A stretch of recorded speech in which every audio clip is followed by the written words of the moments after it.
Ready আমার শোল মাছের রেজালা।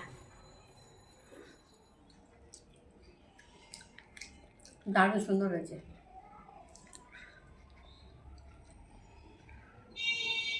মাছের ভেতরটা দেখেছো কত সুন্দর হয়েছে।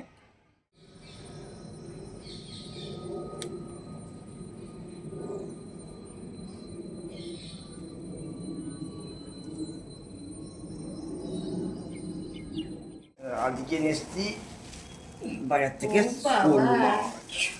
এটা একটা কি লাফাচ্ছে গো, পলিথিন খাচ্ছে।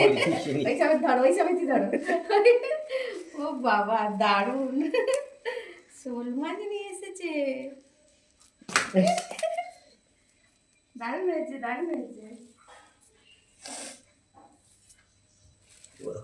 কত বড় শোল মাছটা।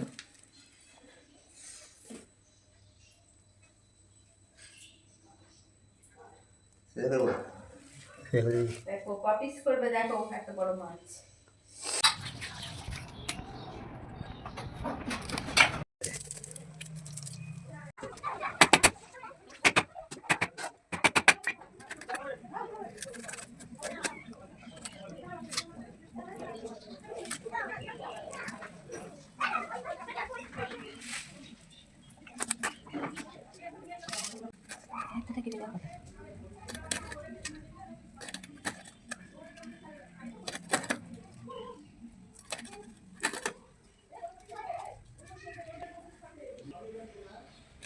এত রিস্ক নিয়ে কে কাটলো ভাই? সত্যি কথা বলতে আমি মুড়ো কাটতে পারবো না।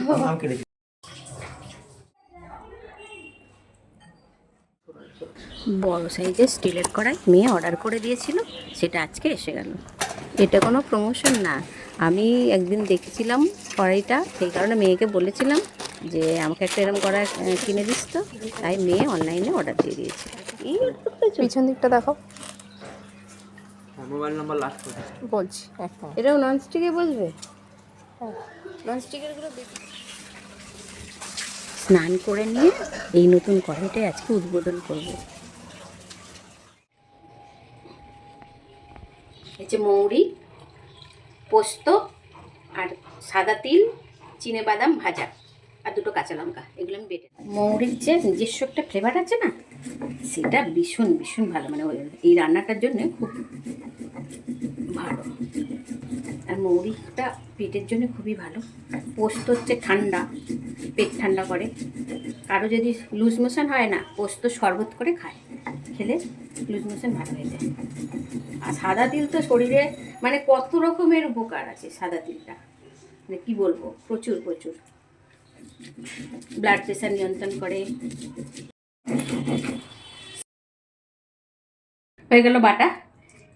বাটা মশলা সবসময় শিলে বেটে মশলাটা করলে তার স্বাদটা অনেকটা বেশি, অনেক গুণ বেড়ে যাবে। আর হচ্ছে মিক্সিতে অতটা শিলে বাটার মতো অত টেস্ট হয় না। এই মশলার শিলেই পেঁয়াজটা বেটে নেবো।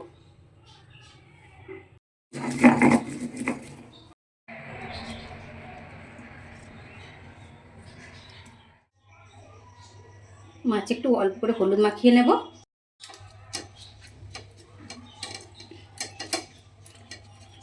শোল মাছের দাগাগুলো আগে নুন মাখিয়ে নিয়েছি, এবার হলুদ মাখিয়ে নিচ্ছি, নিয়ে এটাকে এবার ভেজে নেব। সকালে হাতে কড়াটা পেয়ে মনটা বারবার ছুকছুক করছে, এই কড়াটা কখন আমি রান্নাটা করব। তো আজকে শোল মাছ দিয়েই উদ্বোধন হোক। গ্যাসটা জ্বেলে দিলাম, একটু কড়াটা গরম হতে দিতে হবে, ওই ঢাকা দিয়ে তাড়াতাড়ি গরম হয়ে যাবে। তেল দিয়ে দিলাম, গরম হয়ে গেছে।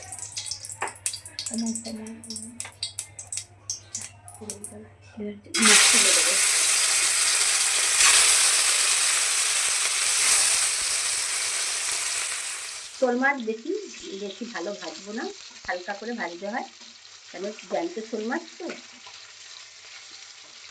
হালকা ভাজবো।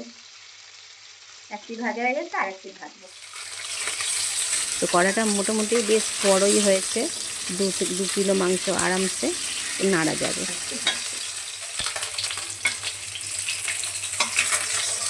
ভাজা হয়ে গেছে, তুলে নেব।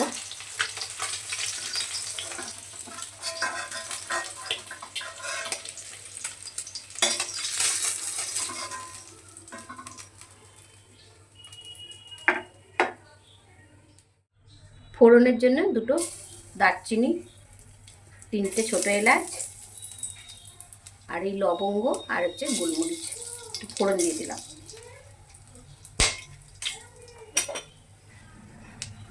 আর দুটো শুকনো লঙ্কা দিয়ে দিলাম। ফোড়নটা হয়ে গেছে, এবার দিয়ে দেবো পেঁয়াজ বাটা।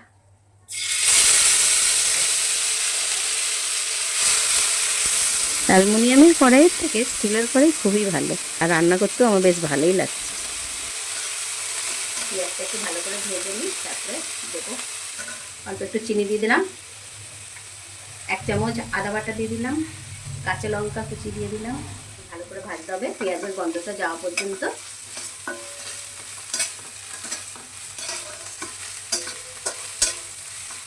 কাজু পোস্ত বাটা,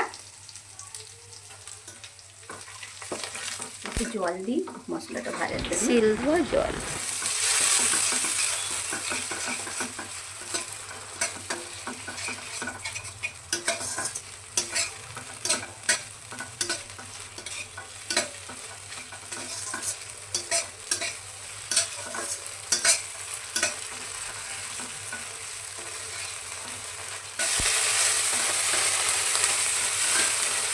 এটা এবার ভাজা হয়ে গেছে, এবার দিয়ে দেবো টক দইটা।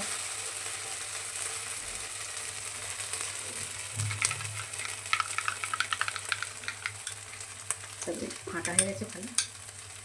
100 গ্রাম টক দই, এটা একটু ধুয়ে জল দেবো, ওটা ফেটে যাবে, দইটা ভালো করে নাড়তে হবে, তা নিলে ফেটে যাবে।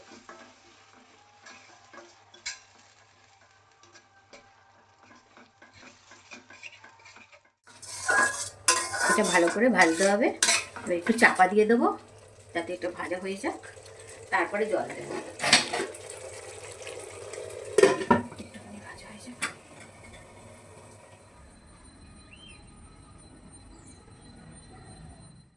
ঢাকটা খুলে দেখো,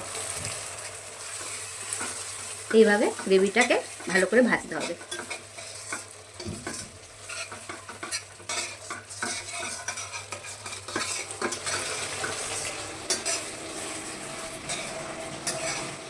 তিনটে মাছ রান্না করব, তাই আন্দাজ মতো 1 চামচ নুন দিয়ে দিলাম। এইবার দেখুন কীরকম তেলটা ছেড়ে ছেড়ে আসছে, এইবার মশলাটা আমার ভাজা হয়ে এসেছে। আর একটু দেখতে ভালো লাগছে না? সুন্দর লাগছে দেখতে, আর কি সুন্দর ফ্লেভারটা উঠেছে, স্মেলটা খুব সুন্দর লাগবে, দারুণ লাগবে। জলটা সেটাই দিয়ে দেবো, বাকি তেলটা জলটা দিয়ে দিলাম। আমি একটু অল্প কিশমিশ দিয়ে দিলাম, এটা হচ্ছে আমার পছন্দ হয়েছে বলে দিলাম, আপনাদের পছন্দ না হলে নাও দিতে পারেন। এইভাবে রান্না করে খেয়ে দেখবেন সত্যি ভালো লাগবে। একটু দিয়ে দেবো,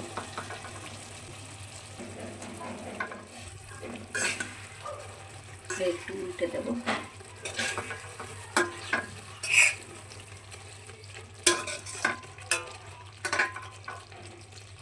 এইভাবে কসুরি মেথি আমি একটুখানি রোস্ট করে নিয়েছি, এটা হাতের মধ্যে এইভাবে এইভাবে ঘষে দিয়ে দিতে হবে।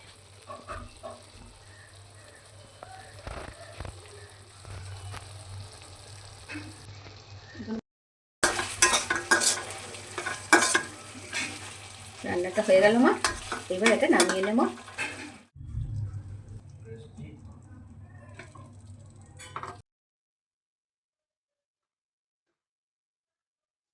গ্রেভিটা নেব তো।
রেডি আমার শোল মাছের রেজালা।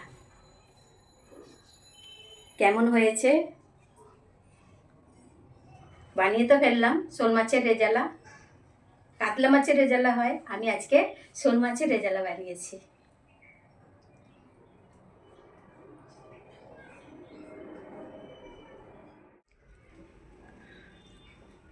আজকে আমি শোল মাছের রেজালা নিজেই খাচ্ছি। আমি নিজে খাই, তারপরে আমার মেয়েকে খাওয়াবো।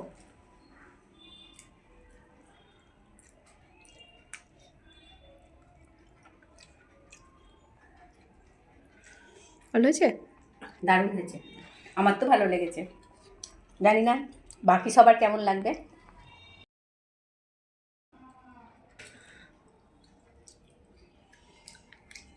দারুণ সুন্দর হয়েছে।